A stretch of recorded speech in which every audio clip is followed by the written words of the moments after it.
This is 강두. Today is day 18th of my 66-day challenge. Today, I don't have any classes at Hyundai Construction Technology Center.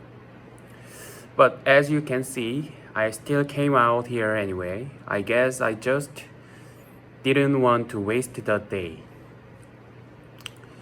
Since nobody was around, I thought, why not record my challenge first and then do whatever else I need to do. Yesterday, after finishing my classes, I went straight home and uploaded my daily challenge video too. Right after that, I literally collapsed on my bed and fell asleep. Later, I woke up suddenly because it was too hot for a moment. I thought I had slept for hours since it was already dark outside, but when I checked the clock, it was only around 7 p.m. I had only slept for about 20 minutes. This made me realize something. I don't seem to sleep deeply for long hours, even if I go to bed late, like at 1 a.m.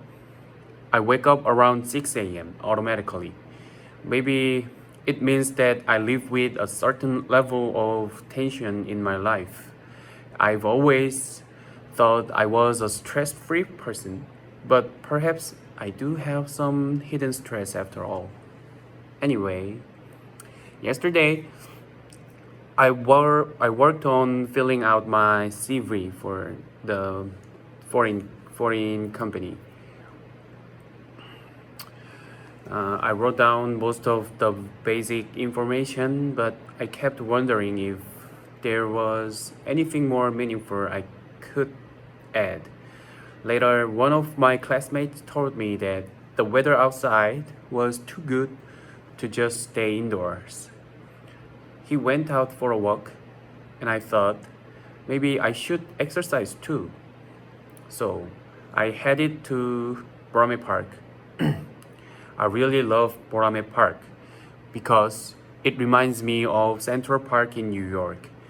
First, it's big enough that you can't see the end from one side to the other.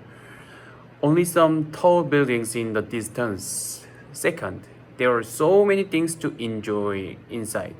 Workout equipment, climbing walls, skating areas, and open fields. I just love that atmosphere. Yesterday, something special happened at the park. A violinist was doing a street performance at Busking.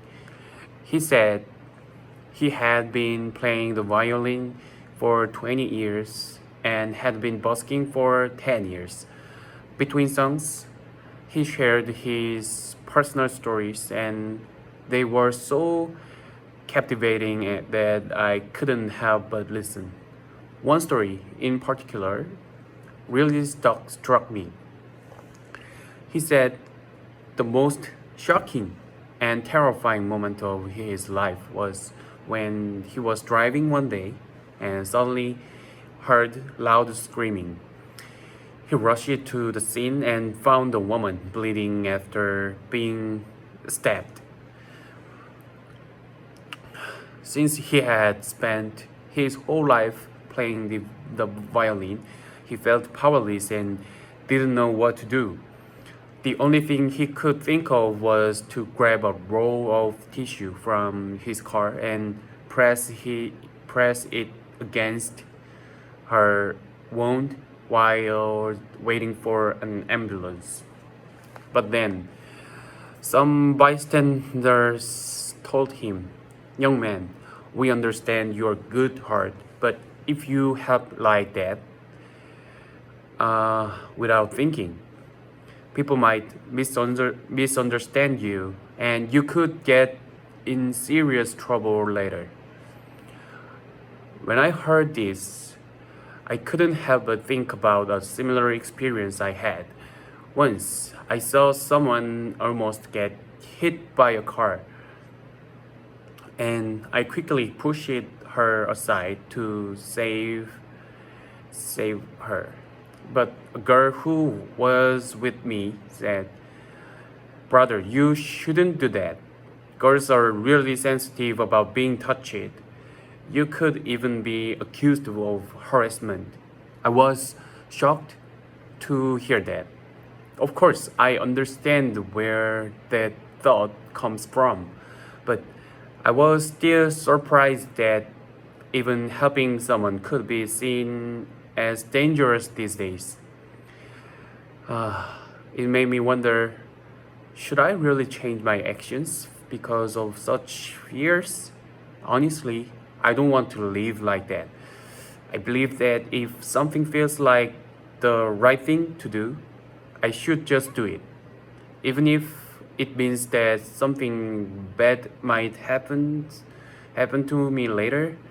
I think it's a sad reality that our society has become so suspicious and cautious.